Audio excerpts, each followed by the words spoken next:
Muy buenas a todos, mi nombre es Luis Miguel Azorín y bienvenidos un domingo más a Natural Portraits, el canal de YouTube dedicado a la fotografía natural en su sentido más amplio. El último directo que hice durante el confinamiento por el bicho fue uno de los más exitosos, con una respuesta extraordinaria por vuestra parte y que suscitó mucho interés y muchas consultas. Además, a día de hoy sigue siendo todavía un vídeo muy visto a pesar de que tiene 2 horas de duración y sigue generando muchísimas consultas. Así que he pensado que sería interesante resumir todo lo que explico en ese directo en un vídeo corto en forma de 5 consejos para empezar ya mismo en fotografía macro.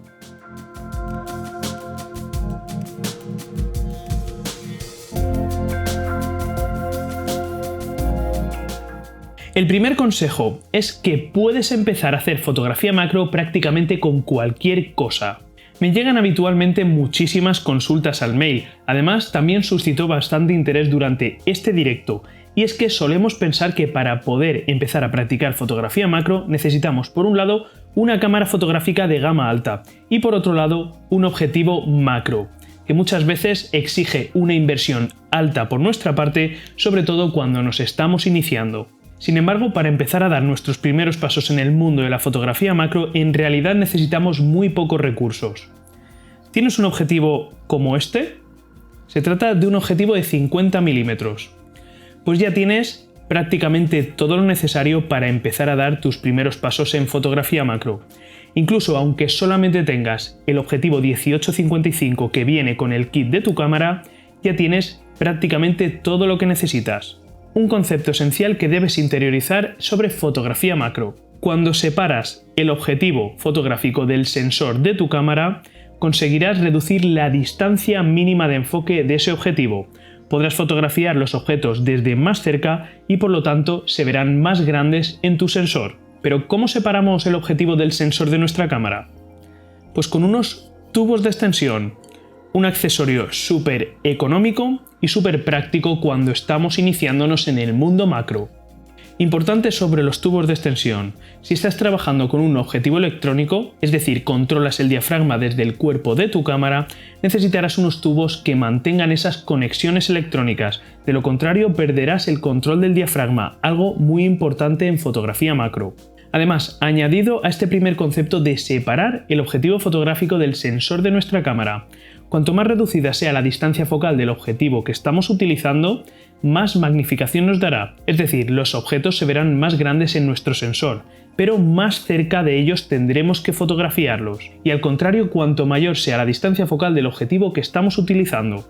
Así que distancias focales cortas para fotografiar elementos inertes, por ejemplo flores, minerales, y distancias focales largas para fotografiar animales asustadizos. Aunque no tendremos una magnificación tan alta como si utilizásemos un objetivo de distancia focal más reducida, estaremos a una mayor distancia de ellos y nos aseguraremos que no los asustamos. Otro concepto: si le das la vuelta a tu objetivo, se convierte en un macro. Esto le hace estallar la cabeza a más de uno, pero realmente es así. Para poder invertir un objetivo solamente necesitamos un anillo inversor, que por un lado lleva una rosca con el diámetro de la rosca para filtro del objetivo que queremos invertir y por el otro lado lleva la montura de nuestra cámara.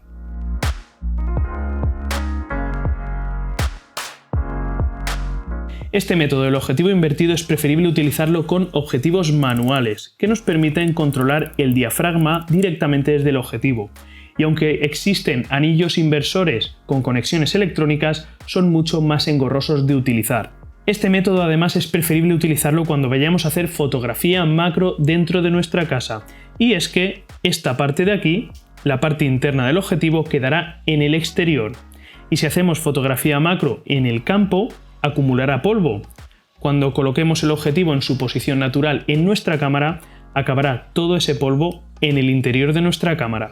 Con este método, una vez más, las distancias focales más cortas nos darán más magnificación y una distancia mínima de enfoque más reducida. Y al revés ocurrirá con las distancias focales más largas. Y por último, las lentes de aproximación. Son lentes que se enroscan directamente al frontal de nuestro objetivo, como si de un filtro se tratase, y han tenido muy mala fama durante años porque restaban mucha calidad a la fotografía. Sin embargo, hay unas lentes de aproximación que se han vuelto muy populares durante los últimos años y que ofrecen muy buena calidad. Se trata de las lentes Raynox y son una excelente opción si queremos empezar a practicar macro low cost. Hablar de fotografía macro sin controlar el factor de magnificación no tiene sentido.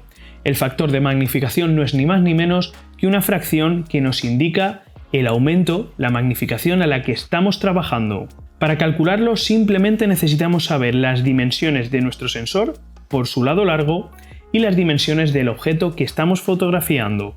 Mi sensor tiene unas dimensiones de 22,3 milímetros por su lado largo. Ahora imagina que estoy fotografiando un objeto que tiene justo esas dimensiones, 22,3 milímetros de largo, y que al fotografiarlo ocupa justo el tamaño de la fotografía, es decir, de punta a punta. En ese caso estaríamos ante un factor de magnificación 1:1.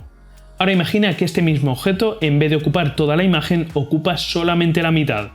En este caso estaríamos ante una magnificación 1:2. O al contrario, imagínate ahora que el objeto se sale de la imagen únicamente abarca la mitad de su tamaño. En este caso estaríamos ante una magnificación 2:1.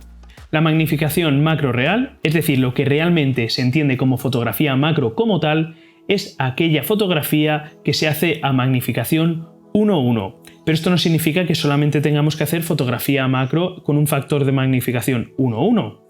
Simplemente es una indicación y tendremos en cada momento que buscar la magnificación que nos permita hacer la composición y el encuadre que estamos buscando.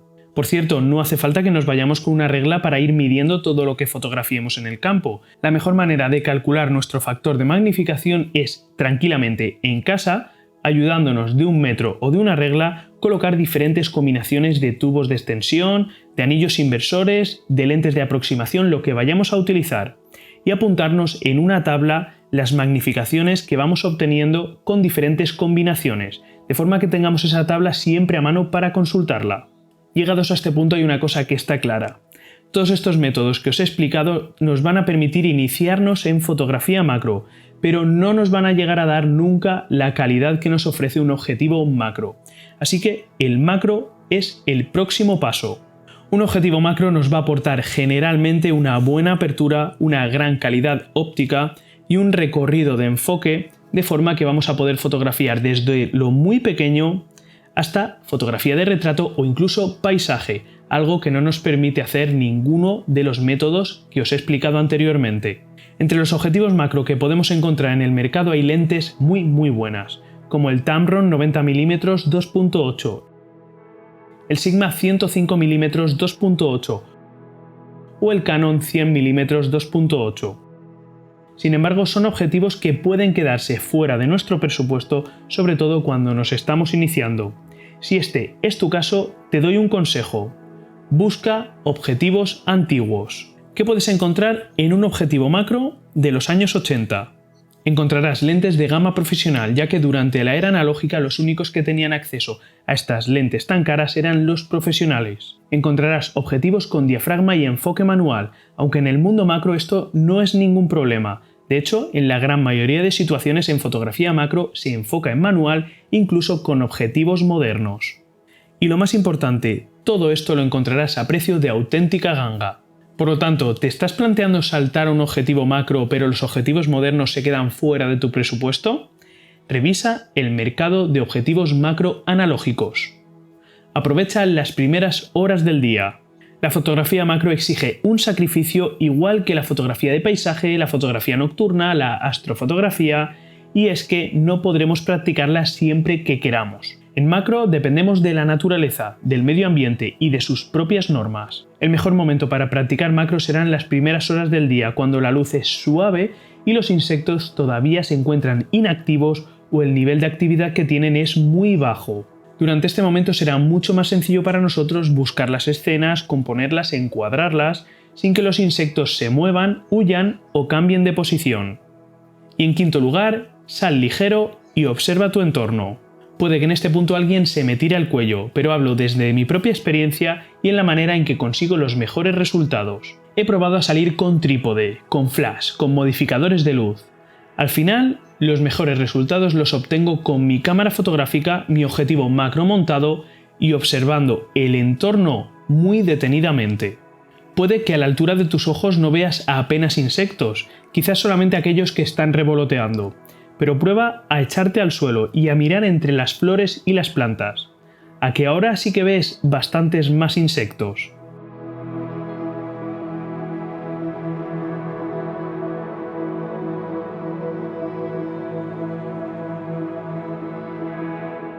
Incluso un simple descampado puede ser un verdadero ecosistema si lo observamos a ras de suelo.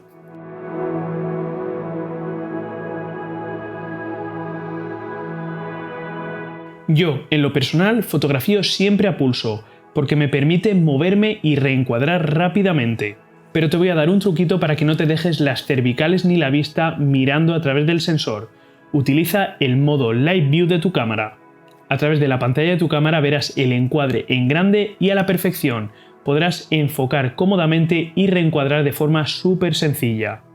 Además, a través de la pantalla podrás enfocar mucho más fácilmente, y es que en fotografía macro la profundidad de campo se reduce drásticamente. Sin embargo, el hecho de utilizar el modo Live View no te garantizará 100% que consigas una fotografía enfocada. Así que, dispara en ráfaga. Amigos, esta semana creo que ha salido un vídeo súper práctico y súper útil para todos aquellos que estáis pensando en empezar a hacer vuestras primeras fotografías macro. Como habéis visto, el mundo macro puede ser mucho más sencillo y económico de lo que podemos pensar en un inicio. Y amigos, hasta aquí llega un domingo más el vídeo de Natural Portraits. Si te gusta este tipo de contenido y todavía no estás suscrito al canal, puedes hacerlo ya mismo pinchando en este botón que te dejo por aquí. No olvides activar la campanita. Por aquí te dejo otro vídeo que seguramente te va a resultar interesante y nos vemos de nuevo el domingo que viene con lo que más nos gusta, fotografía y naturaleza, aquí en Natural Portraits. Adiós.